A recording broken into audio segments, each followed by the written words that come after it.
Welcome in to another episode of the My Two Bits Gators Football Podcast. I'm one of your hosts, Ben, joined as always by your other host, Mr. Randy. Randy, how are you feeling? How are things in the land of the Ville of G? B, my man, it's highly palpable. Um, it's interesting, right? We think that one coach is a shoo-in, the other one's a fit-in, another one the door was shut. Well, probably two of the doors were shut. So I guess now we're in the limbo line, right? We're just waiting to see if we can get under the bar and not fall backwards on our rear ends and make sure we can finish out the season with a little bit of pride, a little bit of fight. So, especially with what happened over the weekend in Baton Rouge, I was about to that say, and try obviously. not to get bayoued along the way. Exactly. That's going to throw in a different element, regardless of the fact. But it's just wild to see what's taken place this college football year, to see NIL in more than full effect. What's happened with rosters, what's happened with records, what's happened with coaches and the record buyouts. It is just absolute pandemonium, my man. I think there's no other way to describe it other than that. Pandemonium is a good word. Read an article saying that we've set a record, even with the discounted buyout for Brian Kelly, which is still mind blowing to me that he took a Yes. $27 million haircut on his buyout. Don't understand that at all, but we'll move along. And even with that, we are still over the record set in 2023 for buyouts, and it's October. And that was a full year record, by the way. So, yeah, it's October. Yeah, Yeah. crazy. So, About that. moving along. Agenda for tonight going to be a little different. We are doing our bye-week agenda, but a little modified from in years past, since we have some different things going on with the team. You might be aware. You might be aware Hmm. that things are a little different. So we're going to mix up the agenda a little bit, cover some of the things we've done for this bye-week pod in previous years, being the midweek, the mid-year bye-week, if you will. We kind of had a standard agenda for this, and we've kept to some of that, but we've also changed some of it. So let's get into it. Without further ado, as always, our intro, our mission, our accuracy disclaimer, our vision, and our agenda. Our mission is to provide factual analysis of all things Florida Gator football. Our information will be accurate to the best of our possible ability. We will cite our sources whenever we use them, and all statistical data comes from either ESPN or stats.ncaa.org. Recruiting data, which we don't have any of tonight, comes from on3.com, and that is, of course, our accuracy disclaimer. Our vision is to have unfiltered conversation around the product on the field, as well as recruiting and overall coaching decisions. Our analysis will be based on review of film, and while we will express opinion, that opinion should always be based in some form of fact. We will also evaluate strategy and tactics and discuss observation of player personnel decisions as well as on-field execution. Okay, so agenda for tonight. We're going to talk briefly about the state of the program and where we see that being currently. And kind of how that compares to the last time we had a mid-season change in coaching, or during the season change in coaching, I guess I should say. And then we'll talk about the first 7 games and look at some baseline numbers. And we want to do that so that we can have a baseline to evaluate how the rest of the season goes. So we'll get into that. Look at both offense and defense for those numbers. We'll then look at the offensive staff changes and what opportunities those present.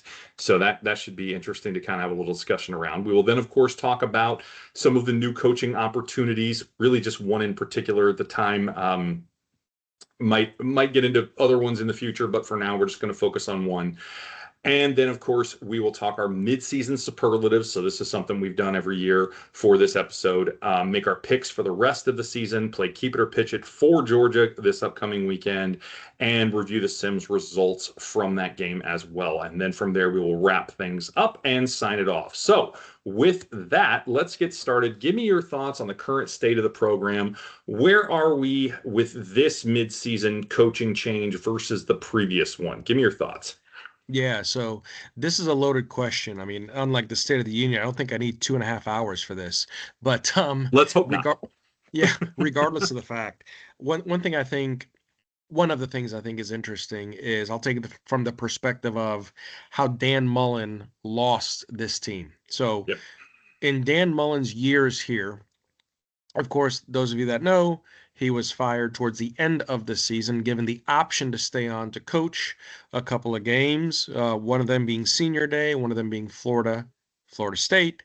And of course, he just said, I'm out. I'm done. I'm good. But at the end of the day, that last season, it was pretty tough at a 5-6 record at the time of Mullins firing. So a lot of issues there. Of course, I don't have to say it too loud, but LS Shoe, there was that issue. There was an issue of dressing up as Darth Vader on Halloween. A lot of different things, right? Also, when you look at the recruiting numbers, did Dan Mullen have terrible recruiting numbers? Not necessarily, but they were still in the teens, whereas your Georgias, whereas various schools, of course, Alabama, they were near the top, if not the top of the country, hence why they were as strong as they were with talent. The other thing that we noticed with Mullen's tenure is the fact that at the end of his tenure, he had some very tumultuous relationships with his coordinators. Notably, um, there was a several documents with his coordinators that were supposed to be their contracts that were supposed to be re-signed, but for whatever reason, when he left, those documents were not reviewed, and his coordinators were left hanging out to dry. Right, wrong, or indifferent, that just shows you how he left the state of this program. Was not in the best of terms. Recruiting was not where it should have been. The talent composite was not there, and we were losing ground with the Georgias, with the Alabamas, so on and so forth. And you had a very disjointed program, so there was a lot to be done. Here is a different situation. Now, the record does not reflect it. We know this. We've talked about No, this it does ad. not.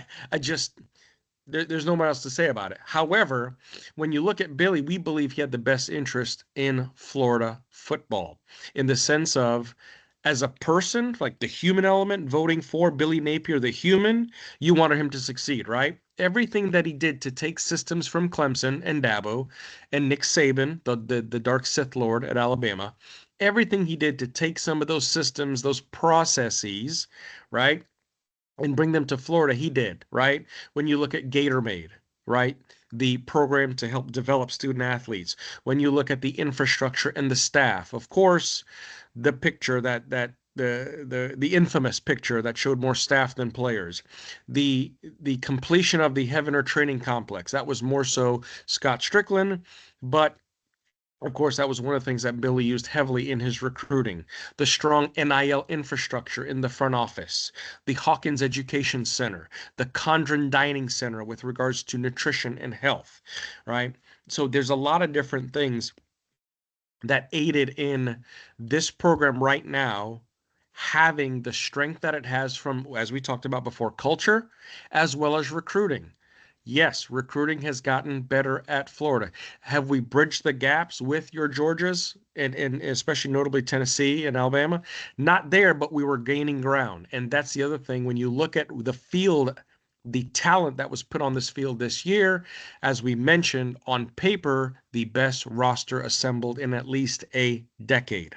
So much so that a lot of pundits and sports reporters have mentioned Florida is a program that a offensive minded coach, an aggressive coach can come in and there are tools to be able to go to work and win with. The tools are there. The personnel is there.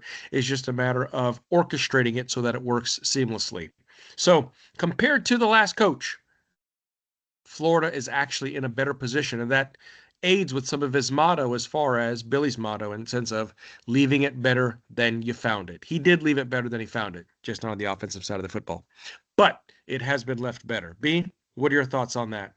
Yeah, I think that's really well said. I think you really hit a lot of key points there in terms of kind of where we are.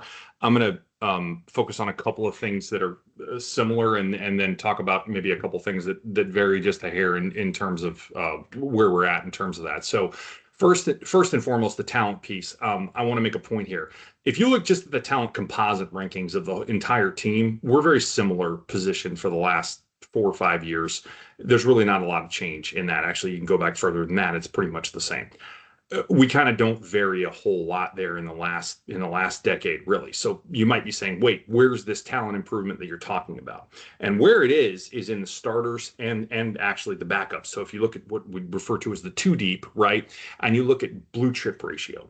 So when you look at the actual star talent rating, right, and the overall composite rating, it didn't have that much variance. But when you look at the blue chip ratio, so 4 or 5 star players, the blue chip ratio on this particular team is the best that it has been in a very, very, very long time, right? So the amount of 4 and 5 stars, mostly 4 stars, but still, that are on this team as starters or backups, right, that are going to see the field, right, on a regular basis is way, way higher on both sides of the ball than it has been in a long, long time at the University of Florida.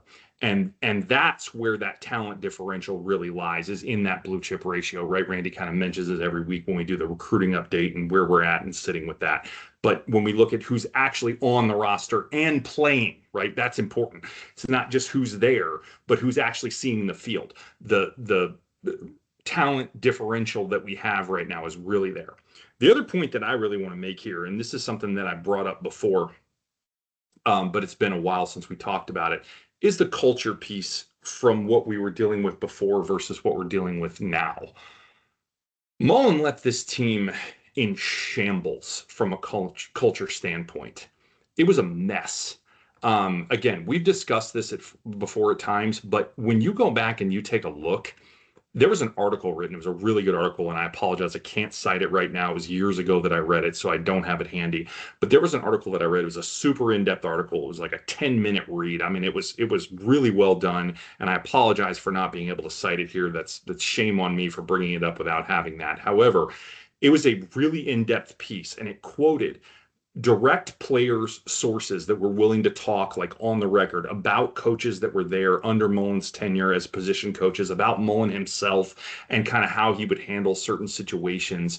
It was less scathing about Mullen, but more about what he would kind of allow under his leadership within the organization, and allow his coordinators to do, if you will. Because if you're the head coach, the behavior you allow is that's your responsibility, and what you're willing to tolerate.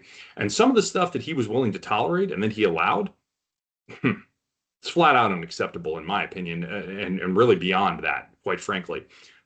The way this team was left from a culture standpoint, and again, we've alluded to this over time, what Billy inherited wasn't just a lack of talent in terms of the roster, but the culture nightmare that he came into was nothing short of an absolute train wreck. And so, again, we've talked about it a lot. It's part of the reason we have a culture segment in our regular pod, right? Is to talk about what he's been able to do to turn this, or what he was able to do to turn the culture around on this team, and he did it in spades. So again, we've always given him credit for that. We've heard a lot of things about players going other places and the culture being better. LSU, for example, Jack Pyburn, and some reports coming out today about that culture might lead you to know for a fact that that was a lie. Sorry, not sorry. No way was that about anything but money, period. That is not a better culture at LSU. It just is not.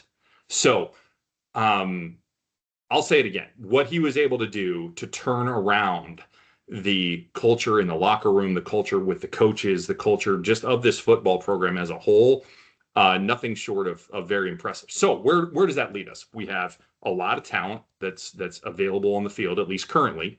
You have to keep it, or at least the bulk of it. You have a great culture in the locker room. So what does that look like for potential for the future? Well, I think one of the things that you're going to see us alluding to is throughout this pod, and we kind of mentioned it a little bit in the last one, is if you can get the right person in here moving forward with the right timing, which is going to be the problem, I think. But if you can do that, you have a chance to really make some sparks here, because all the pieces are really in place right now. You just had somebody who couldn't get out of their own way in terms of what was going on the field, and just couldn't manage to delegate that out and make some better decisions there. So we'll see what happens. Obviously, again, we'll talk about it, but I think it's a very interesting and potentially exciting future that is in front of us with a lot of the pieces that are in place. And I'm not just saying that. That's not just a hope bomb that I'm trying to drop there. There's real data to back that up when you look into the situation that's here. So anyway, It is. I Hey, B, can I and I add think one that thing is to you? Oh yeah, absolutely. And I was just going to say, I think it's a drastic difference from where we were the last time we lost a coach. That's the only other thing I was going to say in closing. What do you got? Agreed. Thank you. No, I just wanted to throw in there. I remember the article. I went back in my database. I found it. Oh, my Okay. It man. was an I article. love It you. was an article written by Neil Schulman. Okay. In all kinds of weather, culture shock inside the Florida Gators implosion under Dan Mullen.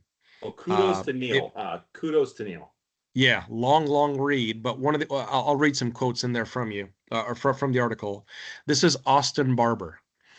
I don't care what people say, our team was just divided in 2021. Yeah. Derek Wingo, the team that just didn't play together, everyone was out for themselves, Uh-huh. even the coaches. Yep. Scooby Williams, I love Dan Mullen, I truly do. I'll always be grateful to him, but things are just more laid out now. They're better structured and organized. We know what the expectations are. I'll just stop there. So there you go. Yep. And there you go. Um, Obviously still a guy who left for the portal, but we'll leave that one alone. Yeah, I know. But hey, but no, point taken. There was also some stuff in that article about Grantham just ignoring players if they weren't on the practice field. I mean, Hevesy just saying things that the player wouldn't even repeat on the record. They were so heinous about stuff he would say to players at practice. I mean, Oh yeah, just the I remember that piece of the article, the Todd Grantham effect, paragraph 6 and 7. yeah. Yeah. Yeah, I mean, rough stuff, rough stuff. So, I mean, really just pretty horrendous stuff that was going on. Obviously, you hear nothing about things like that now. So, really just a very different place. So, Yes. very different place than we were then. Very interesting potential for the future. Doesn't mean it's going to play out that way, right? There's again some things that have to come together the right way, and there unfortunately are now some things that I think are working against us for that. But we'll get to that later. So with that, let's get started and set some baselines here for where we are now, where and then set some parameters for obviously what we would like to see going forward, or just again a baseline to compare it to. So start with the offense. This is ugly. This is not pretty, everybody. You may want to cover your eyes or cover your ears. Sorry, B, you got to do this one. Yeah, I got to do this one. All right, so we set four baseline numbers that we want to compare to, and we'll talk about how we're going to compare them at the end. But we'll start off with total offense. So total offensive numbers, so total yards per game on offense. We are currently averaging 363, and when we pulled these numbers, and granted that was before this week, so these rankings are based on through week 7, not through week 8. So that's something to keep in mind because we didn't pull them before the bye week numbers were in. But so 363 yards per game, which ranks 91st nationally. And that's the best ranking you're going to hear in this bunch. All right, so Wow. that's where we are on total offense. Scoring offense, 22.4 points per game. Yikes.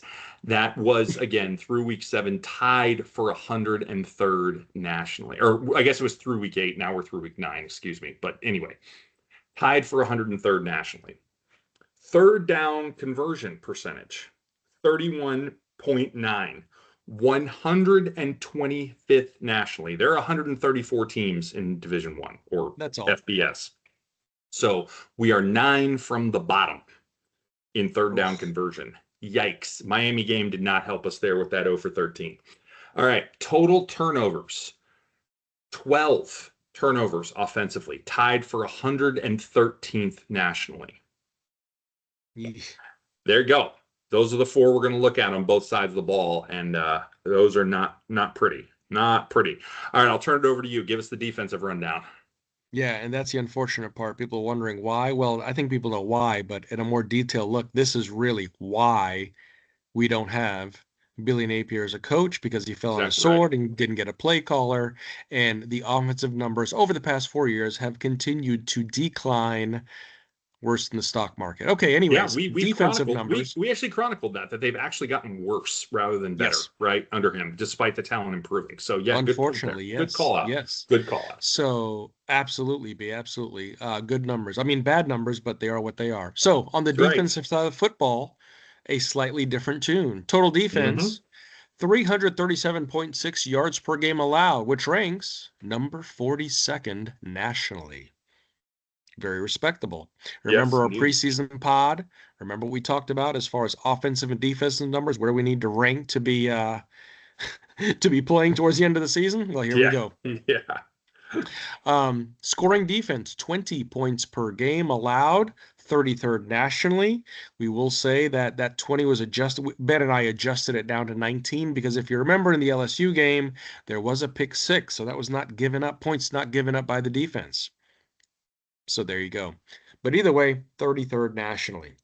Third down defense, 38.6%. Our highest rank, 69th nationally. Yep. Definitely Could some be a work little to better do there. there. That's been a little disappointing on third down, honestly.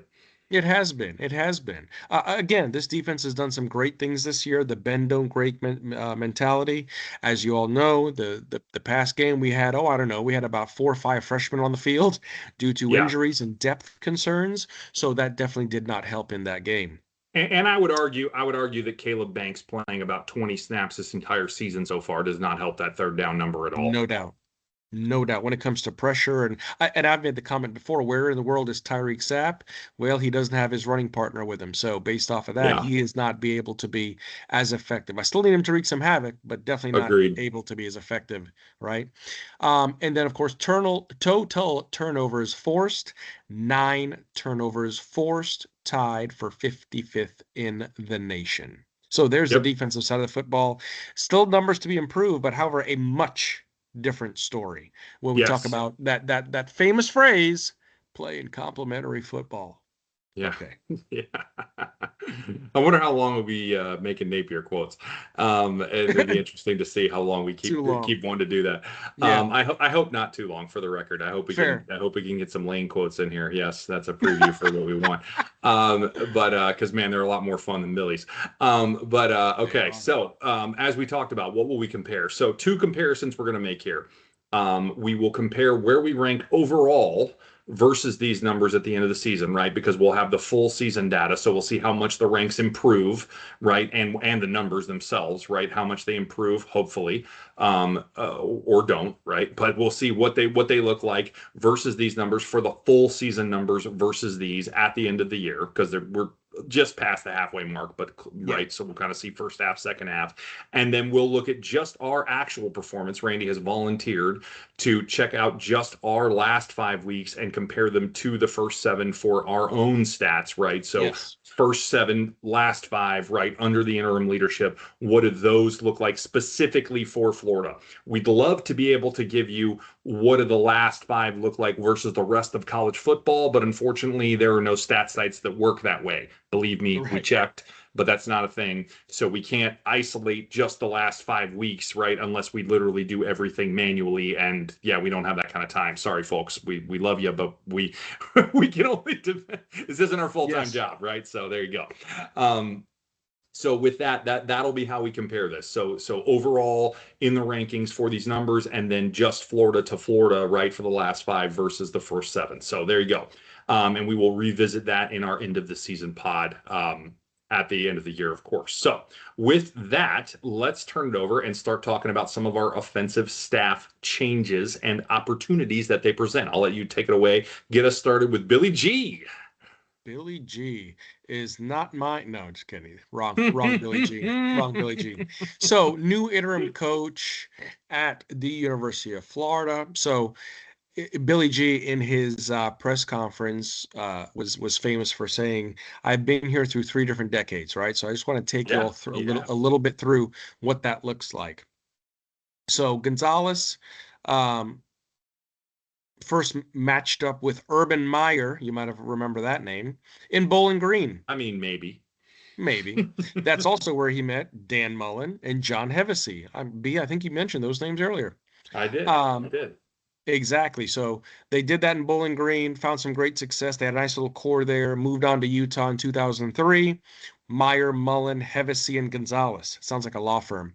Anyways, we know the success he had there at Utah with Alex Smith doing what he did. The Utes had phenomenal season. And then, of course, moved on to Florida in 2005. 3 years as wide receivers coach. He was promoted to recruiting coordinator in 2008. So after Interesting. 2008, what was that again, B? I just said interesting. I didn't know that.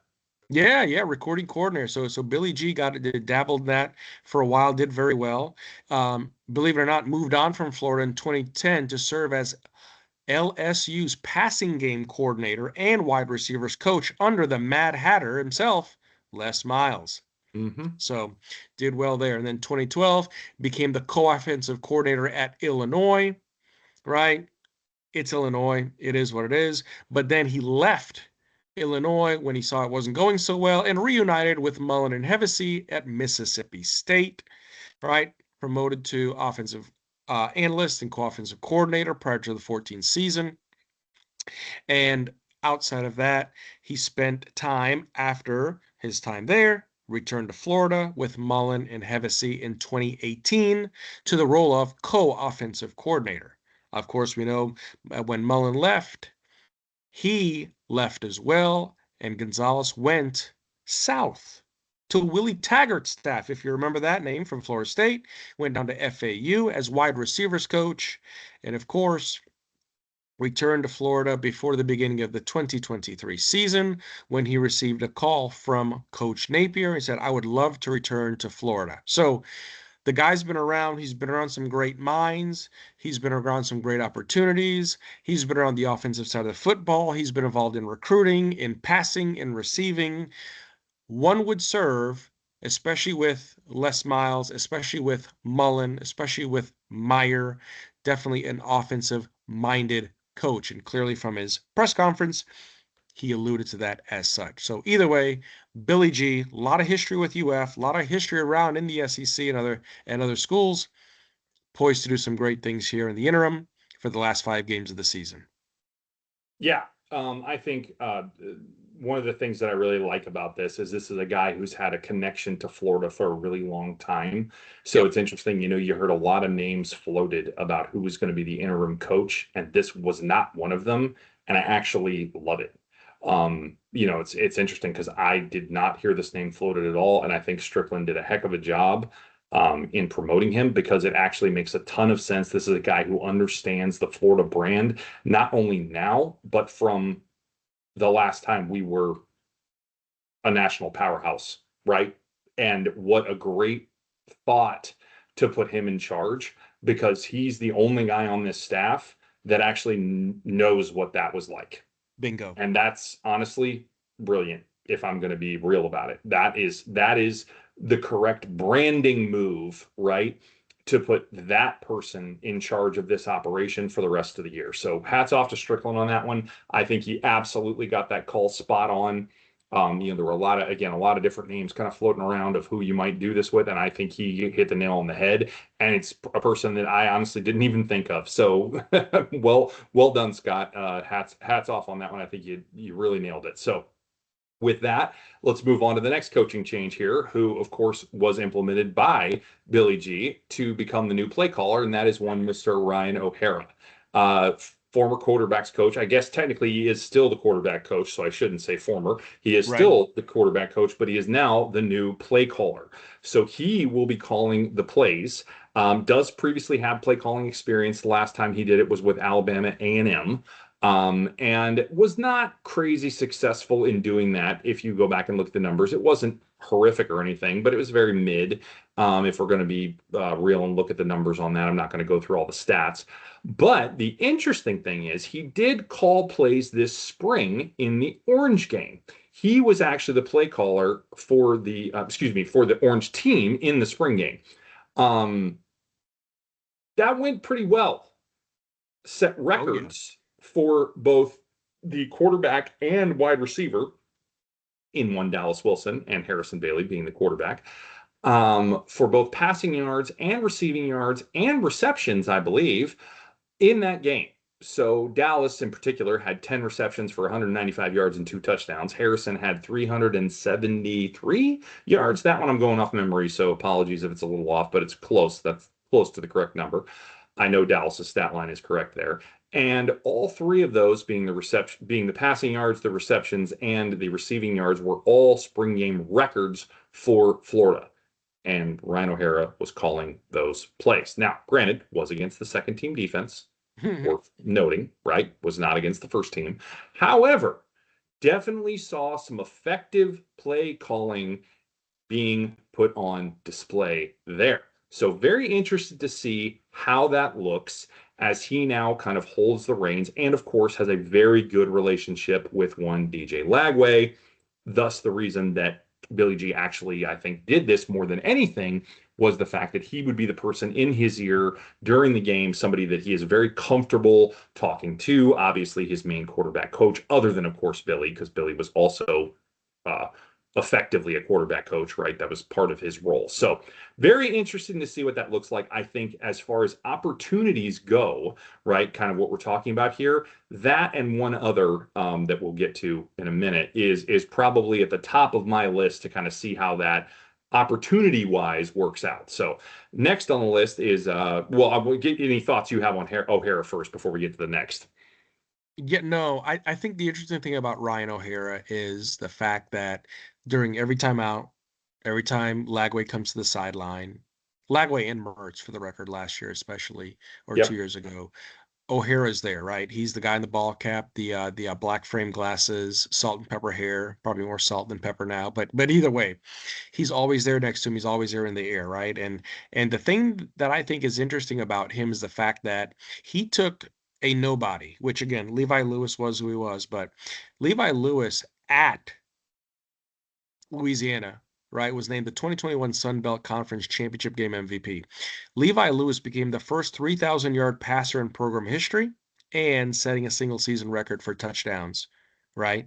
And so when I look at that and what he did relative to coming into Louisiana, yes, the Raging Cajuns, O'Hara might have that ability to be a whisperer, right? The quarterback whisperer. And I think with all that time that they had in film to study, all that time when DJ was down, who was there in his ear? Yeah, Billy, Mm-hmm. sure, but it was Ryan O'Hara. So is he the whisperer for DJ? Can he calm him? Can he does Ryan O'Hara know exactly what his strengths are? Absolutely. Can he put him in a position to succeed? In O'Hara, we hope, right? We hope he can do that. And so if Nice. those things all match up as well as I think they can, and DJ gets settled and he feels comfortable, what is possible there? That's what I'm Yeah. looking forward to. That's right. That's definitely the interesting question right now, for sure. For sure. All right, on to Mr. Callaway. Well, as the article would cite, what does Russ Callaway do? Um, Yes, and indeed. and and, and I feel so bad about that. It's really tough, right? So for those of you who know or don't know, but Callaway got his first career job, right, when he was an analyst for the Alabama Crimson Tide. Again, Nick Saban, the Dark Sith Lord strikes again. He was part of the coaching staff when they won a national championship in 2011 and 2012. Um, then he was hired away by Murray State in 13. He served as a wide receivers coach, recruiting coordinator. Again, here's another guy involved on the offensive side of the football, analyst, coach, recruiting, analyst, coach, recruiting. Interesting theme. Um, After that, he decided to take a job with the Samford Bulldogs. Yes, Samford. Yes, that was the team that we played last year and beat convincingly in DJ's first big start. But more so, that was the Samford Bulldogs that years ago gave FSU a run for its money because Callaway does adopt a very much an air raid style type of offense. So after Samford, hired by LSU, another analyst position, then co-offensive coordinator. Then he joined the New York Giants as an offensive assistant. Then, of course, coming back to the Gators on the defensive side of the football this time as a defensive intern. Which Then in made no 20, sense for the record. No no, sense. it's like, where did that come from? Offense recruiting analyst, offense recruiting analyst, defensive intern. What? Yeah. Anyways, that is what it is. But again, in 2023, we knew he was promoted to tight ends coach, from tight ends coach, co-offensive coordinator, from co-offensive coordinator and tight ends coach to offensive coordinator, but a But position not again that really. we believe in name only, right? Yep. So the main thing about Russ is yes, O'Hara's calling the plays, but Russ is going to be involved more play design. So based off of that, do we see more air raid? Do we see more vertical passing? Do we see different concepts? Do we, instead of four hitches, do we see a hitch, a post, a cross, a slant? Do we see some variation of that? Do we see some end arounds, whatever the case might be? Do we see different play designs? Hopefully, Callaway can insert some of those influences in this offense and, like we've mentioned before, use some of that talent that we have. So, two things that I have learned. Well, one thing I learned, one thing I heard that I believe to be Okay. true, but I can't substantiate it. One thing I know for sure, one thing I can't substantiate, but I'll share. So, the thing I've learned that I did not know is that when Russ was the OC at Samford, and perhaps I should have known this, but we talked about this previously when we made a case for him to be the OC Yeah. over a year ago. Um, he didn't call plays. I didn't know that. So shame on me for not have found that out, finding that out and having researched that better, but or Ah, I don't know if it was available or whatever, but I didn't know that. The head coach called plays, ironically. So very much a similar situation to where he is now. His title was offensive coordinator, but he was not the play caller. So very much like this season at Florida. So Russ Callaway has never called plays. So it is actually very appropriate that Ryan O'Hara is calling plays because he has called plays and Russ Callaway has not. So kudos to Billy G for not assigning play calling to a guy who has never done that professionally and giving him a shot out of nowhere at the SEC level, especially in the first game against probably one of the best defensive coordinators in all of college football, Glenn Schumann. So I'm glad that's not happening for the record. So that is something I know. Something I did not know that is rather interesting. And again, I can't fully substantiate it, but the rumor is, and it's not a rumor. It's more than a rumor. It's been talked about from what I would call to be trusted sources. sure. But I can't tell you that I know it for a fact, is that there is a lot more in the quote Napier playbook that we either never saw or almost never saw. A lot more, which is mind-numbingly frustrating for the record. Yes. However, what it tells you is that there are a lot more options that could have been used that weren't used. And it makes me think even more so that we're not saying we have to obviously use that same playbook, but the point being is that you're not going to go in and just completely reinvent an offense in the middle of the season. That's Correct. highly unlikely. But you could obviously keep similar concepts and ideas and simply restructure some play design and some themes and some things that you were doing. Obviously, we've talked about that before. And I think that not only is that possible, but it's extremely possible if you're telling me that we had a playbook that could already do that. We just weren't doing it, which makes me want to break lots of things that are all around me currently in the room. But we'll leave that alone for now. So just add it to the list of visor throws, right? But anyway, again, I can't substantiate that 100%, but I have reason to believe it's true. So very interested to see how Russ has influenced, to your point, right, with his background, because it is an air raid background. You're not wrong Yes. there. And interested to see how that influence does come into potential foreplay design, what things from perhaps the already existing playbook are actually used and could be, capitalized on as we move forward here. So I'll leave it at that. Next on the list, and the other guy that I think could potentially have a lot of upside in his new role is one Steve Spurrier Jr. So there's been a lot made about the change in role for Steve from being just an off-field analyst to now being on the sidelines more in the O'Hara role, right, that you kind of alluded to, right, talking to DJ when he comes off the field, reviewing film, um, and kind of going over the plays with him and talking to him about this, essentially functioning as the quarterback coach on the field during games, right? That'll kind of be his role now. I don't know that there's a ton of significance to this. It might be somewhat significant. I mean, I'm not taking anything away from Spurrier here in terms of whether or not he can be impactful in this role. I'm sure he can, but ultimately, how much is really gleaned from that 5 minutes on the sideline after a drive, right, and going over and looking at the iPad. Maybe something, maybe certain plays. Sure, I can certainly see there being some upside, right? That's why they do it, is to say, hey, you missed this, or watch out for this next time, or there can certainly be some things that are gleaned there, right, from the quarterback, especially if the coach on the sideline is pointing out certain things that he sees as being key, and that DJ can respond to. I'm not saying it's a nothing burger, but is Sure. it, world altering that he is now the one on the sidelines doing that versus Ryan? No, I don't think so. I don't think this is going to be, some drastic change that's going to make us 100 times better because it's Steve Spurrier Jr. sitting over there versus Ryan O'Hara. So Yeah. to me, this is fine. I don't think it's a bad change. I think it's a good replacement, right, to bring him in since O'Hara is going to be up in the booth now. I think, again, solid call by Billy G here, but nothing that I see as being monumental. What are your thoughts on that? Yeah, nothing really monumental. I mean, when I look at his career overall, it's a journeyman's career, Mm-hmm. right? Nothing super established. Not to take anything away from him, right? No. Served as a grad assistant for his dad, all right, at Florida. Then he marched his way over to Oklahoma, right? When Bob Stoops left Florida, he went to Oklahoma. Guess what? Spurrier Jr. went over there, right? Wide receivers coach. Then when his dad went to the NFL, he went to the NFL with the Washington Redskins.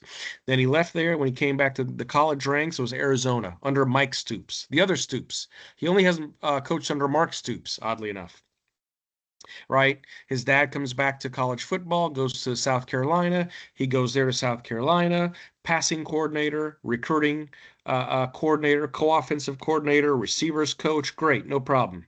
After that, he goes back to Oklahoma under Bob Stoops. Okay, offensive specialist, director of high school recruiting. Great, no problem. Has a short stint at Western Kentucky, didn't do what it was supposed to do. This is what I think is the most interesting part of his tenure. Goes to Washington State in 2018, wide receivers coach and passing game coordinator under the legendary, rested soul, Mike Leach. Mike Leach. Yep. So, Yep. Yep. yeah, he went to Mississippi State after that, then Tulsa, and of course Florida since. But that influence there, that time with Mike More. Leach, did he glean anything from that? Yeah. More air raid too. Right. Right? Interesting. Yep. Right. So could we see some of that? But to your point, B, the fact that the playbook, was it like Coach Klein's playbook in in Waterboy? Like, I don't know. okay, yeah, sticking to the first 3, 4 pages here when you got like 20. But either way, very You know, frustrating. Do we see some of the rest of that opened up? and it's funny we draw all these Coach Klein, parallels, right, from Yeah. Hartplay, and of course he came from Louisiana. I mean, it's too good You sometimes. can't It make it just up. writes itself Yeah. sometimes. It really does. Yeah. All right. So last question here on the staffing. We mentioned the opportunities and we've alluded to some of them. What's the ceiling and what's the floor of this reworked offensive staff? What is your take on that? Just real quick, high level. What do you see as the ceiling and what do you see as the floor for this? The ceiling is the fact that the offense just looks different. Okay. The offense looks capable. It looks competent. It looks in rhythm. There's flow to it. There's motion to it. And again, the ability to compete. If we're really going to play complementary football, the offense needs to move, whether it be a, 12 play, 75-yard drive that takes off 8 minutes, or it's a 4 play, 66-yard drive that takes off 2.5 minutes. Regardless, the offense needs to look competent in flow, in rhythm, and motion. So if the offense can do that, that would be great. As far as a floor goes, gosh, I don't even want to think about a floor. I mean, because look at the ranks that you just spun out, earlier. Regarding those ranks there, gosh, I don't know how much more, you go backwards other than, 91st, 103rd, 125th, and 113th nationally. As long as this offense can look somewhat capable, I just expect them to be able to move the ball, have a breath of fresh air, and see some variety and breathe and things that they could not do before. And hopefully, with that, I'm not saying we win out the rest of our games, but it's at least but challenging. but we went out the rest of our games, so you kind of really paused there. But no, no, no, no. But I mean, it's competitive. It's exciting. We're averaging more than 11.2 a game. Like, you know what I mean? It's just There's a lot more 20, to be had there. 22.4, where you cut it in half. We're not that bad. It's 22.4. It's not 11.2. You gave us Oh, a sorry, I was little on too little that credit. 3 game stretch. Yeah, yeah, yeah, yeah. All right. So I like your floor analysis. I agree. The floor is where we are now. You can't get any worse than where we are now. This is the floor. We're at the floor. So I agree with you on the floor, but you sold the ceiling short, man. I got to argue with you on the ceiling. The ceiling is this thing looks like what the talent is capable of making it look like in the Okay. hands of a competent or maybe more than competent play caller, which is this thing starts humming. This thing starts cooking, right? We got a lot of talent out there. You start putting out plays that make sense, and you start throwing the defense off balance with the run game that we can complement it with. And what you know, this offensive line is capable of in run blocking, which we have seen, probably more so than we've seen in pass blocking. But from run blocking, it's started to show what it can do, especially last game, right? Well, just in terms of production, but I would say Production, yeah. overall, we've really seen more in terms of what they can do run blocking wise. You start throwing that in with a competent and really more than competent, how about creative passing game? That's your ceiling. And when that starts happening, or if that starts happening, this offense starts to cook. That's your ceiling. And that's what's exciting here is that could actually happen. I'm not saying it will, I'm saying it could, right? We're talking ceiling here. And if that starts happening and you start seeing 40 points a game, and yes, I'm being realistic, that is possible. We have the talent to do that on this team without question. And you've just removed our biggest handicap by far in one defunct play calling Billy Napier, right? Now all of a sudden you take the training wheels off and you let us go. Maybe this offense can go cook. Again, don't know that they can, but I think what you mentioned with just being competent is probably more like the median to me. The ceiling is watch out. That's the Mm, ceiling because that's what the talent ceiling would allow for on this team. And to me, the ceiling is what does your talent tell you you're capable of doing? And on this offense, that would be a lot, wow. right? That would be a lot. So Bold, that's the way I'm choosing to evaluate it. So bold strategy, I think Ben. you were conservative there. So and you know what? I don't blame you because there's a lot of trauma.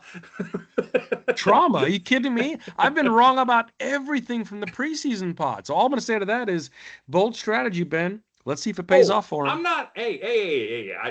Just because I said it's the ceiling doesn't mean I'm calling for it to happen. Now let's pump the brakes there. We'll get to picks later, and I think you'll see I'm not Okay. getting that bold. Okay. All right, but all right. With that, let's move it along. Let's get into new coaching discussion. As we mentioned, we're only talking about one here, and it's not because we think it's the only option or we think we're hosed without it or anything like that. But we're just going to talk about the most prominent name around Gainesville, and God knows Randy's probably hearing it every day, and that is, of course, one Mr. Lane Monty Kiffin. Uh, Lane Train is in full effect in Gainesville. Unfortunately, with this weekend's results, it didn't make things any easier, and we'll get there in a minute. But by all measurable results currently, this is the number one candidate that we can evaluate by both our targeting, the potential to come here, right? Every metric is pointing to this is the number one prospect candidate, most desired, right? Everything else. So we're going to talk some pros and cons here. I'll get us started on the pros side. Um, Offensive minded, obviously, more than offensive minded. The guy's borderline savant in that regard. He's taking a backup FCS transfer quarterback and turned him into a possible Heisman hopeful.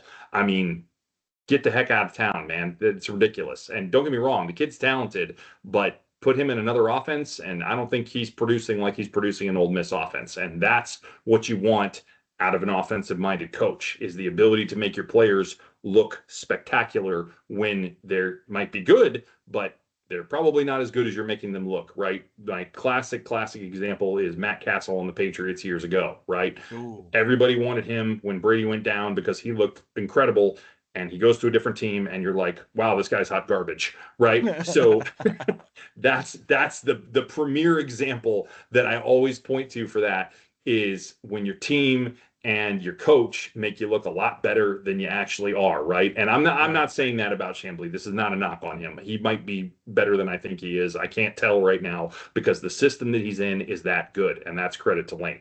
Oh, So, yeah. um, other pros, he obviously has ties to Florida, right? Not only the state, but the university itself, right? And clearly he has a great eye for talent. Now, it's very difficult for Ole Miss to recruit at a very high level. They do not carry the prestige that some other schools do. So all this talk about it being a better job or as good a job as UF, I'm sorry, I don't want to hear it. You cannot recruit on the same level. It's not just about UF, right? Can you recruit on the same level as LSU? Can you Yep. recruit on the same level as Georgia, Alabama, USC? I mean, I'll go on and on and on. Ohio State, like granted, we can't recruit on the same level as some of those schools, but Oregon.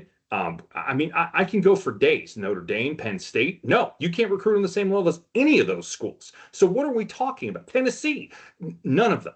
None of them can you recruit on the same level at consistently year in and year out. So you don't have the same pedigree as a university, period. You just don't. Heck, you can't recruit at the same level as Auburn. I rest my case. Just good night. It's silly. It's absolutely silly that we're even having the conversation about that being an equal job to the University of Florida. It's stupid, and anybody who's doing it is straight trolling. So I'll move on. It's not personal. It's just a fact, right? That's just what the data supports. So I say that Lane has a great eye for talent because one, Chambly's great example, right? That's number one.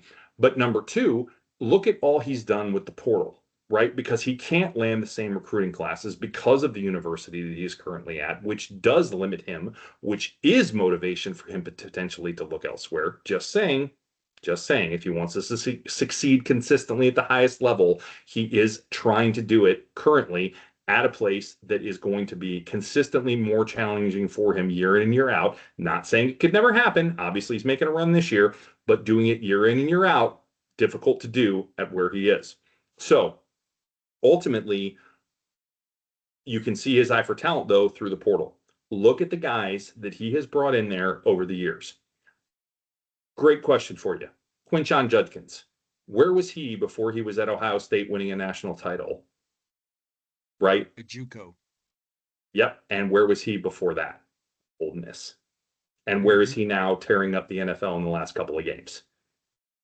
I rest my case. Pretty good eye for talent there. That's just one of many examples that I could point to from Lane. Jackson Dart, it's not a bad one, right? I'm not personally a fan, but ultimately he's doing pretty well with the Giants. Where do you play quarterback, right? So there are multiple examples that you could point to. Um, Trey Harris is actually another one. I'll quit, but there's multiple different players that have played under Lane, especially offensively, obviously. But he has done a very good job of attracting portal talent and just talent in general and figuring out who those guys are. And he has an excellent eye for it. He just can't always land who he needs to where he currently is. Moving him to Florida would give him a much better opportunity to do so. So those are my pros. What do you got? I got you. Can I give you another tie to Florida? Mm-hmm. Are you aware that his wife slash ex-wife slash estranged wife, Yes, Layla, is a UF alum? I am actually. And do you know who she is the daughter of? I think I do, but I can't remember right now. Gators legend quarterback John Reeves, who led the Yes, Gators in the yes, 69 season to a 9-1-1 record, their best record to date. Well, leading up to the 69 season, of course. So very interesting. Um, the plot thickens there. The plot indeed, very well indeed. thickens. Um, timing issues. So B, great pros. Let's get into some cons. Timing issues. Potentially, if Ole Miss makes the CFP, what does that mean? The Lane train will not make it into the station in time, potentially. Because here's the deal, we're playing football into December and January, and you look at what happens with the winter portal. Well, what do we do now? Because there's going to be an issue with portal timing, as well as, not to mention that when you look at other teams who have not made the CFP, they're already planning for 2026. So there's a And huge there's thing to watch for. National Signing Day, which is on December 3rd this year, early In National Signing Day. addition to NSD in the first 3 days of December. So that got moved up to the third Yeah, exactly. it's So ridiculously early. there's another timing issue because let's face it, when you look at Ole Miss's schedule, their last 5 games is extremely favorable when you look at the Yeah, win percentage. Even last four, I think, because they have a bye four, coming up. sorry, So I think it's the last four, four. Yeah, correct, yeah, exactly. Now, the next con about the lane train here, I feel like we should have a train horn playing every time we say that. But either way, winning against ranked opponents. Okay, I got a few numbers for you, B. So Lane Kiffin's record against ranked opponents is a little bit suspect, right? So since he's been at Ole Miss, his record is 11-24 against the AP Top 25. Now, does that Now, include the win this weekend? that record is improving. Yes. So Yep. with that, the 3 wins in his last 4 games against AP top 10 teams. So that's been key. And obviously, we know what happened with Georgia a couple of weeks ago. So overall at Ole Miss, the main thing is 11-24. It's a tough number against top 10, 5-6. Right. But again, he's trending up because he's won 3 of the Yep. last 4. He's got some very interesting stats when you look at the offensive side of the football. Ole Miss is ranked in the top 8, 7 when you look at offensive productivity, points, scores, yards, rushing, passing. So very interesting there. Um, but outside of that, it's very interesting to see the fact that he just hasn't been able to get over the hump with certain challenges, certain games, certain teams. We'll see what happens this fall slash going into winter, how far he can go. And what else is And interesting too is that despite you're talking about top 10 teams and everything else, when you look at most of the teams that yeah, are currently ranked in the top 10 talent composite wise, I'd have to go through and look, but other than Indiana, of course, which is 72nd in the talent composite, which is right. ridiculous. But other than them, I believe all of those teams that are in the top 10, don't quote me on it, I have to fact check it, but the vast majority of them, at least, I can confidently say, are inside the top 15 in the current this year's talent composite. Old Miss It, is 21. so it's funny. I was trying to find that number because I wanted to bring that up, and everything I saw was 18 and under, and Ole Miss I saw was either 21 or 22 in some rankings. So Yep. I think that's accurate, B. I think Yeah. that's accurate. Yep. Um, so yeah, good call out there. And the last con that I have is maturity. So the reason why I say it like that is because we know that there were some comments made in his departure from Tennessee regarding a certain wide receiver going to South Carolina. Yep. Going to Tennessee or South Carolina. We know he didn't handle certain things properly there from a PR standpoint. We know comments that were made against Urban Meyer in Florida and their recruiting practices. Yep. We know some comments that were made while he was at USC during that very pivotal time under Pete Carroll and then getting the USC job. So you've got some issues there. And then at Alabama, obviously Saban gave him a great opportunity. Saban saw a lot of talent in him, a lot of just potential. And he did some great things while the OC at Alabama, right? Move them from more of a more mundane, slower type of offense. But even he left Alabama, checked out of Alabama a little bit sooner than he probably should have, especially under the Dark Sith Lord. So, from a maturity standpoint, yes, he's older, he's got 2 kids, yada, yada, yada. But again, will some of those mistakes of the past haunt him? From the Twitter perspective, from the social perspective, uh, he loves to troll. I get it. That's just the day and age that we are. Maybe if Spurrier, the old ball coach, had uh, Oh God. Can you Twitter back imagine in the day, Spurrier with a Twitter account? Oh my maybe Lanta. I don't know. Maybe right. Buddy, I don't know what that that would would have been look some like fun. That would have been some exactly, but fun. it's very interesting to see some of the parallels with regards to the sound offs, with regards to some of the comments made, the trolling, the visor. Of course, the visor is probably the most recognizable thing with Yep. that link there. That links Lane and the head ball coach, but that is what it is. But has Lane grown up?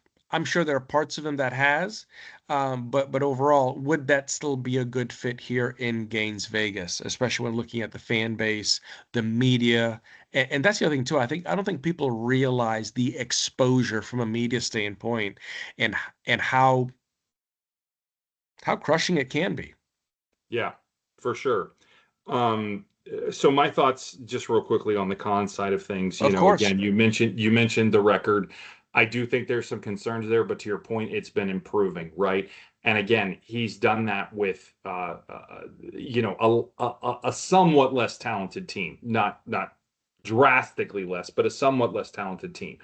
Billy can't win the games with a more talented team, right? So what does that say? Obviously that he wasn't the right fit, right? Which is why we are where we are.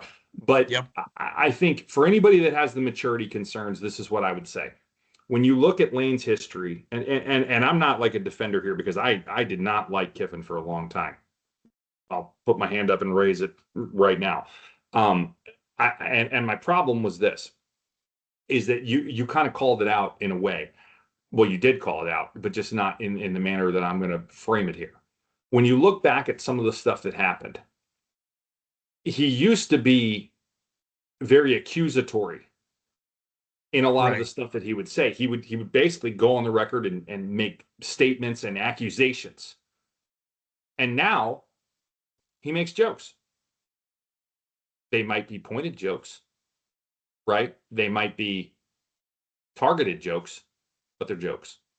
And that's the difference. Spot the ball. He's learned exactly. Yeah. Oh, damn My it. goodness. Damn it. Uh, those have been killer, man. Right? But that's exactly it, man. And you know what? And all I can do is laugh because he's got you. But it's not like it's like, oh man, you're a jerk, but it's funny. And that's how Spurrier was. Like, you're a jerk, but it's funny. And maybe other teams hated him, but like, I don't hate Lane for saying that because all I can do is go, yeah, he got us on that one. You know what I mean? Like, that's it, because like where I am and when I look at it, I'm like, yeah, fair enough. Like, Right. he's got a right to have a little fun with that. And that's what it is. It's having a little fun with it. It's not accusing somebody of a recruiting violation with or without proof. And maybe he had the proof. I don't know. But at the end of the day, like that's not how you play that, right? If you want to go do that, you go do it where you through the proper channel that you do it, and you make your joke about it wherever you want to, right? And I think that's what he's learned, or at least that's the appearance that he's given that he's learned that, and I think he has for the record, and that's why I'm okay now with this. I'm not anti Lane anymore, which I Okay. certainly was at one point in time. Absolutely. And I think a lot of people feel that way. I was actually talking to somebody yesterday about this, and they're very much like, no, no, no, no, he's a jerk and all this stuff. And I was like, hey, 5, 6, 7 years ago, yeah, I'm right there with you. But I think there's been a change here. I don't see the same attitude and behavior that I saw 5, 6, 7 years ago. I think there's been a difference. I think he's learned. I think he got humbled by a lot of stuff that happened. I think he took a look in the mirror and figured out, hey, this is not probably how I need to be acting.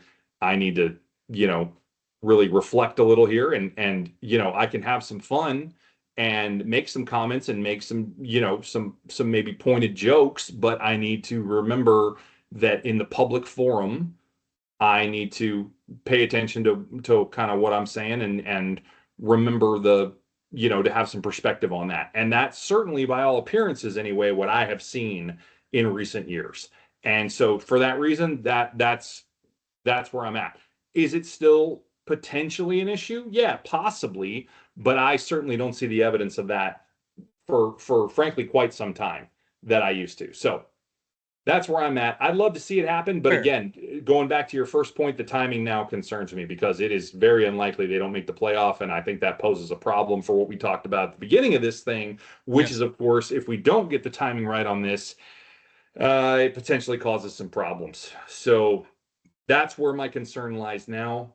Does that mean I don't think we should still hire Lane if we can? No, I think we still should. If we can get him, I think that's the right hire, almost regardless of timing. But I think you have to deal with the fact that it might set us back for next season. Um, because there is the potential for even the winter portal window to be affected by that. So Right. I think, you've got to let that factor in and have some patience for that for at least a year if that is what the timing ends up being. So ultimately, we'll see what happens. But for now, that is still the lead candidate on the board. And interestingly enough, even with LSU's jobs coming available, Vegas's odds are still better for him to come here than they are for him to go there. So just a little Well, fun one and for you on you that. know why that is, right? Probably because of all of his ties to Gainesville, I would assume. But if you have Well, another reason, hit me. well, haven't you heard as of like 4:30 this afternoon, Saban's coming out of retirement. He's going to go to LSU. 75 to 1 for Saban to go there. Just so you know. Right, 75 to right. 1. Not good odds. Not good odds. All right. Moving along. 25 to 1 for Meyer to go to LSU, by the way, though. Oh, 25 to 1. shocking. Just throwing it out there. All right. Moving on. Midseason superlatives. Let's get to this. All right. Um, I will get us started. Yes, sure. That Yeah. sounds good. Offense. All right. I'm going to surprise you here. I don't think this is going to be who you thought I would pick, or at least I think Okay. I'm going to surprise you, because I think the obvious pick here is one Jaden Baugh, and that is not who I picked. Fair. I'm giving it to VB3. He's going to earn this Nice. one for me. Despite a great performance from Baugh, and he very well may earn my full season one. If he hits 1,000 yards, he will. I'll tell you that right now, which he very well could do. But I got to call out VB3 for the midseason here. Freshman's got to get the honors. 32 catches, 451 yards, averaging over 14 yards per catch. Does not have a touchdown reception. Can we fix that, please? Ryan Exactly. O'Hara, Should have can had can two. we get VB3 in the end zone? I mean, come on. I couldn't believe that when I saw that. I was shocked. How does VB3 not have a touchdown? That blew my mind. But anyway, started his career as a Gator with one of the greatest catches I think I've ever seen in the swamp. Ricky Pearsall still might take it because that was ridiculous. But Yeah. but this is up there with that one-handed grab falling on his back. Absolutely incredible. He runs excellent routes. He makes defenders miss left and right. And he continues to impress me in the punt return game, right? Get me on special teams too. Kid is an all-around great player. Absolutely love him. Legacy, obviously, just love everything about what I'm seeing from him. And of course, only a true freshman has started every game so far this year. Hope he can start this next one. I know he got banged up in the last one. Hopefully, he's able to come back. So for me, so far, he has earned this. And that is my offensive midseason superlative. What do you got? I love it. You have our leading wide receiver with 451 yards. That's awesome. That is awesome. I will take our leading rusher, Yep. 117 carries, 611 yards, Yes, indeed. 5.2 yards a carry, with his Awesome. long this season being 26 yards, Which should have been four much longer touchdowns. twice, but yeah, go ahead. Oh, he should have had a 54 and a 60. Yeah. Unbelievable. Both called back, ladies and gentlemen. Yep. Um, 87.29 rushing yards per game is the average. Why is that Awesome. important? Well, Jaden can become the first 1,000-yard rusher since Kelvin Taylor in 2015, where he surpassed 1,000 yards to get 1,035 with 13 tutties. There's been 10 total running backs to achieve the 1,000-yard feat at the University of Florida. Jimmy DuBose did it back in the days. Emmett Smith did it twice. Eric Rett did it twice. Fred Taylor, Ernest Graham, Ciatric Faison, Mark Gillisley, and Kelvin Taylor. And here's the catch. The reason why 6'11 is so important. He needs 389 yards to hit the feet.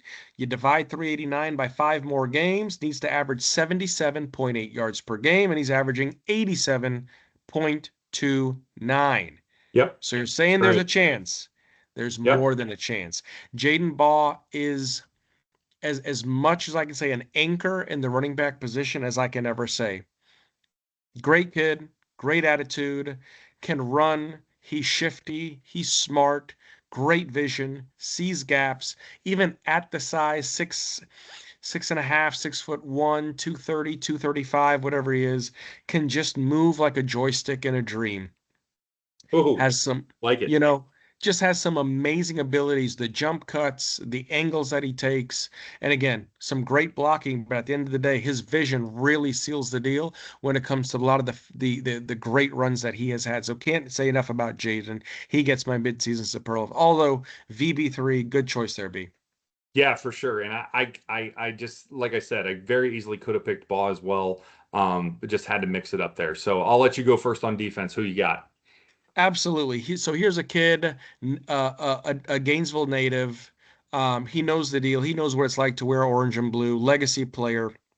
Oh, His we're gonna dad, share this one. yep, his dad coaches, 25 minutes up the road in Santa Fe High School. They're turning around that program. But Miles Graham, 22 solo tackles, 18 assisted tackles, 40 total tackles. That leads your team. Three pass deflections. Here's a true sophomore doing the deal. Okay, when we thought Castells was going to be the likely quarterback for the defense after Shamar James was that quarterback for the defense in years past and moved on. No, the quarterback for the defense is Miles Graham. He's got the headset, he's got the earpiece, he's hearing the calls being radioed in from Ron Roberts. This kid's got a knack. And I tell you what, this could have gone so differently. He enrolled early at Florida, had a minor back procedure done from a lingering injury from high school. And of course, we know when it comes to the back, could be iffy. But they did a great job with his rehab, and not to mention get him back on track. And he has been absolute gold to anchor this defense from the linebacker position. And I see why you raved about the linebacking position, B, especially at the beginning of the season, but he Yep. has proven to be worth more his weight than gold to be that glue for that core, that defense. Can't say enough about Miles Graham. Phenomenal season thus far. Yeah, absolutely. And I have the same, which should be zero shock to anybody that's listened to a single pod this year and hear me talking about him pretty much every week. So yeah, has to be Miles for me here. You mentioned it, the 40 tackles, 22 solo, three passes defended as well. But to me, it goes way beyond the stat sheet for him, right? Not that those stats aren't solid, of course, but he's seemingly never out of position. He's always filling the right gap. He's always making the right play or the right tackle at the right time when we need him to, right? Multiple times has he stopped a play that could have gone for a lot more, and he's been the one guy that could stop it and did, right? Go back to last year. It's not about this, but he's the guy against Ole Miss who stops Pegues twice, right? I mean, just Oh, yeah. unbelievable play as a true freshman, right? So solid in coverage for a linebacker consistently, and just continues to demonstrate why he's such a talent. You mentioned it, true sophomore, and he is absolutely living up not only to being a legacy, but just playing as a Gator, right? You talked about it, knows what it means to represent orange and blue because of Yes. his father, but also just seems to really play for Gator pride as well. I mean, I can't say enough about the kid. I absolutely love him.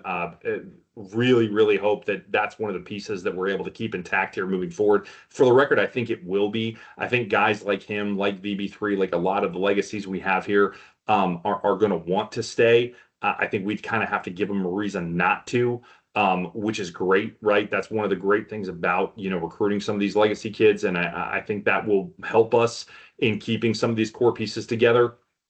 And they've also stated that they've made it kind of their mission to keep a lot of the core of this team together moving forward. And I sure hope they're able to do it. So that's another thing, right? They've been recruiters for us. They've been, in the corner of keeping this group together and all the talent that's here. I mean, I just the list goes on and on, man. But It Miles, does. hats off to you. I can't say enough good things.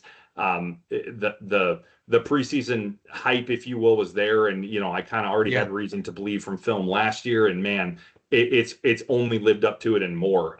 Just been absolutely awesome. So, it all has. right, Hey, with B, I'm gonna throw that, in one more thing for you. yeah, fire away. I just thought about this. I probably should have brought it up earlier, but it just got triggered to me when you were mentioning that about Miles and the legacy and so on and so forth. Yeah, Billy G said something very interesting during his press conference. He said, "Play for the patch, and you represent your name on your jersey." yeah, And Miles Graham is a spitting image of that quote, lived yeah, out week in, week out, no doubt. for multiple reasons, right? But yeah, you're right. You're Yeah. right.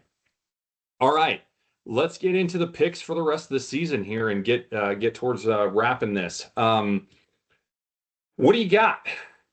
How we feeling about the rest of the year? What do we think we go for the final 5 games? Give me just high level. We're not going to break it down, but give me what do you think the record is for the final 5, and who do we win to get to that record, or what are the wins that you've got us going? Yeah, yeah. So vacillated back and forth, not knowing what to expect from the offense. Yep. My hope is that the defense will be there or be at least a little bit better because we had 2 weeks to rest and recover some injuries, kind of, lick the wounds and get better there.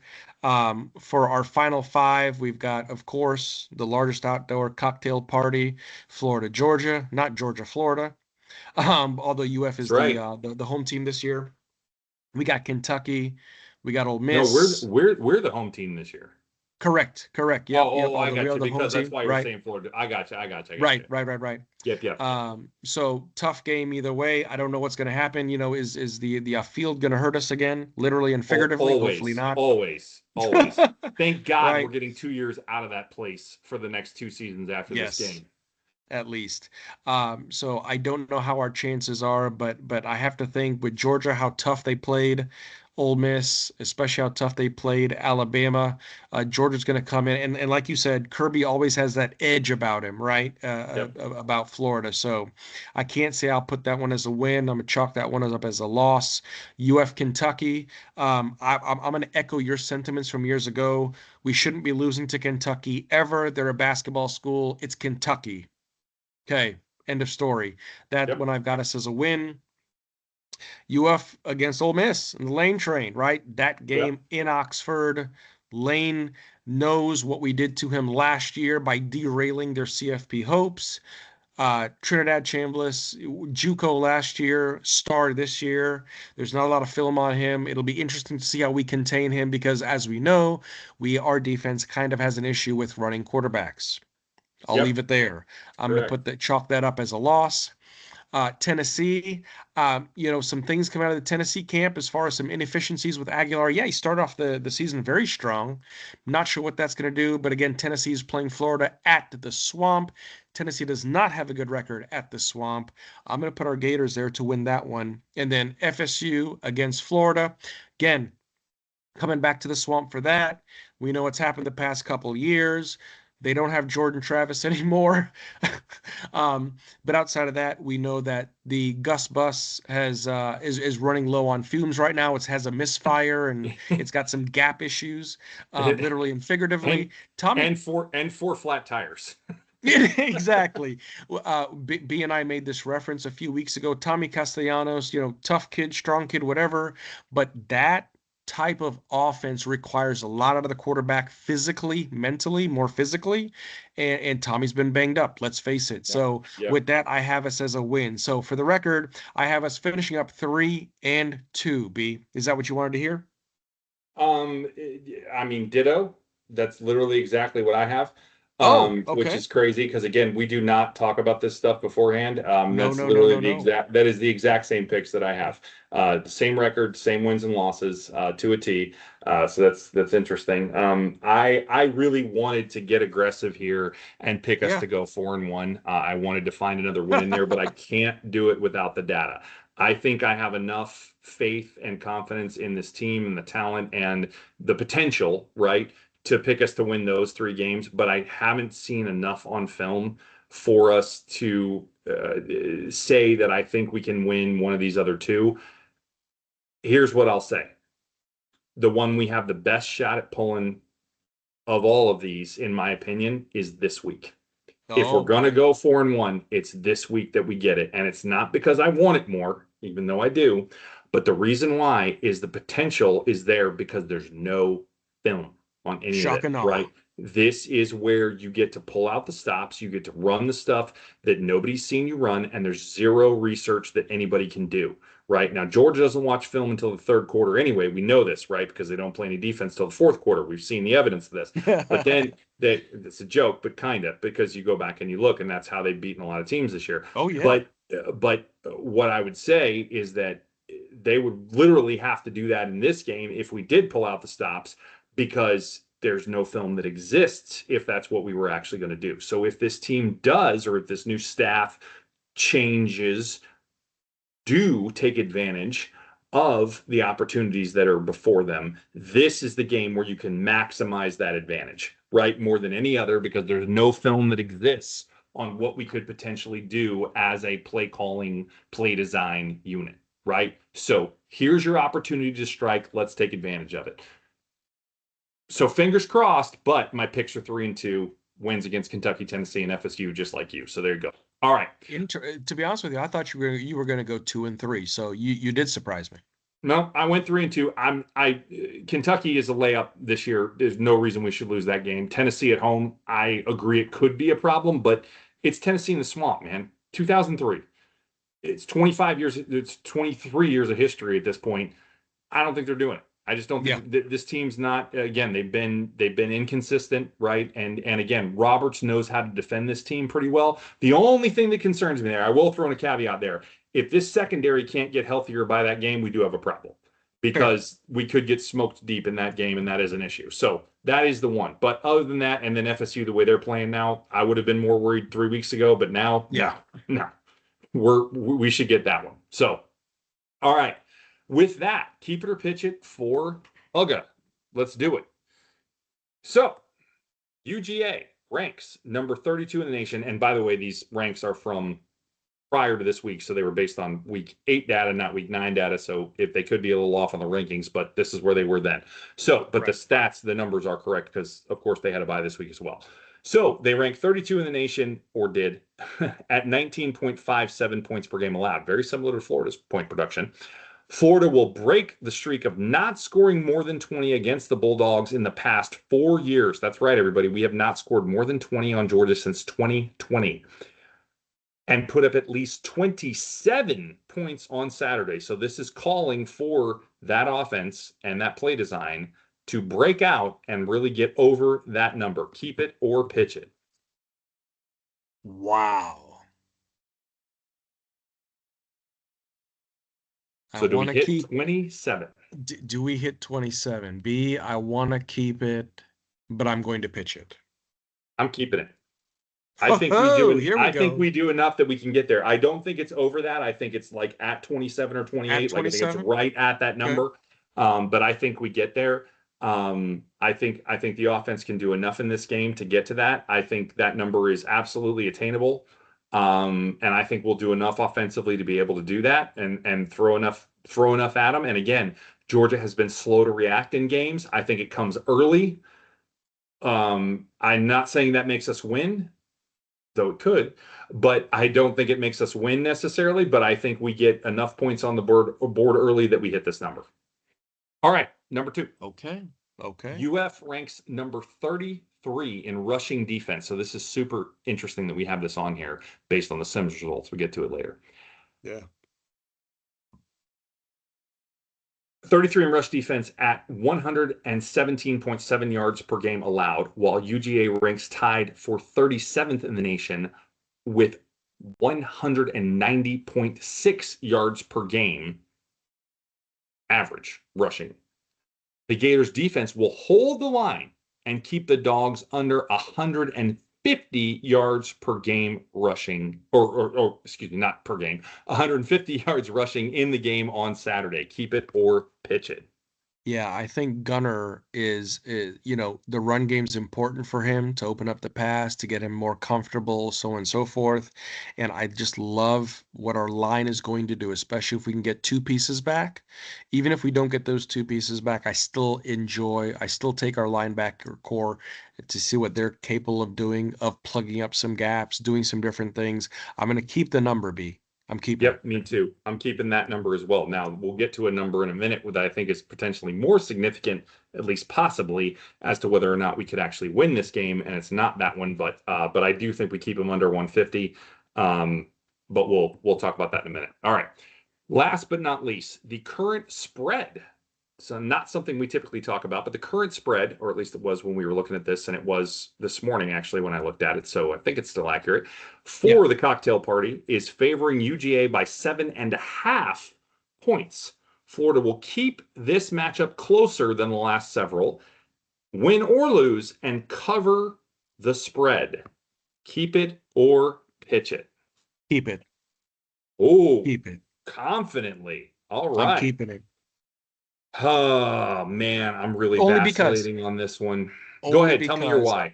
I love the fact that you mentioned earlier there's no film. We don't know what's capable. We don't know what's possible. We've had 2 weeks to work on it. Okay, 2 weeks. Yep. Yes. Now, importantly enough, Georgia's coming off of a bye week as well. So Georgia Always. has two We weeks to always both prepare. are. Exactly. So they're going to get healthy. They're banged up. They're this, they're that, whatever. But there is zero film on what we have to offer other than the 8 plays that we know that we run in perpetuity. Yeah, so, right. so outside of that, I Hey, think hey, it's 12. It's 12 plays. It's 12. 12 plays. Sorry, 12. But either way, I think DJ's got a lot to prove, especially with how he left last year's game. And so Yes. I think that's a hidden Yep. chip that you're going to find in this game that might be the edge. So I absolutely agree with you on that, and I had that exact same thought, and I'm going to keep it as well. I think we can get within that Okay. spread line. Yeah, I'm going to keep it also. So I'm keeping all three, which would indicate to you that I actually think we are going to win this game. Yeah. However, I don't know for sure. I do think this is really close. I think it's as close as it's been in a long time. Now, this is assuming there's things we don't know here. So I don't know who we're all going to get back healthy. If we do not get some of the secondary pieces that we're missing against Mississippi State back, if we don't get, some of the potentially, I'd like to see VB3 back. And I'd Sure. also like to see Jacoby Jackson back for this game, at least in some capacity. I don't think he's a must, but I'd like to see him get back. We need to get some health returning to this roster. We've had way too many people out. I know we're not getting McCray back yet. I know we're not getting Banks back yet, right? There's going to be still some key pieces that are going to be out still for this game. Dejon Johnson, of course, is still out. He's probably Yeah. done for the season. So there's several guys we know we're not getting back yet, but like we need Cormani back for this game. We need hopefully Devin Moore back for this game. If we don't have those two guys back, really both of them, we have a problem here. Like I changed some of my picks. Like I Like don't you think we're said, the covering the spread secondary. anymore, right? So Yeah. I'm making some assumptions about some guys that I think we're going to get back here. Because we've got to have help on the back end here because they will torch us if we don't have some of those guys able to play and match up in coverage. It will be a problem. So we'll see what happens. But ultimately, that is a factor. But I am making some assumptions in regards to that. But anyway, moving along. All right, Sims results. Interesting stuff here. 4-6, same as last year. Interestingly, we also finished 4-6 in the results last year. I went back and looked. But even more interestingly is we won one of those with a -4 turnover margin. Huh? But I went and looked, and it actually kind of made some sense, believe it or not. Interestingly, additionally, we averaged more total yards per game than UGA did in all 10 matchups if you average it out, 445 to 431. But Huh. we had a 7 less point average per game than they did. Not 7.5, 7.3 if I want to be specific. So it was very aligned with Vegas's line, interestingly. They don't talk to one another. So Hey, super interesting how that came out. Perhaps because of the turnovers was why that happened, though, because we significantly had more turnovers consistently, a more deficit margin than an advantage. I think we only had an advantage in 2 games. hmm And then it was either neutral or us as a minus, and much more often we were at a minus. There were actually 2 -4 turnover margin games. One we won, as I mentioned. The other one we got smoked. So just interesting results from this.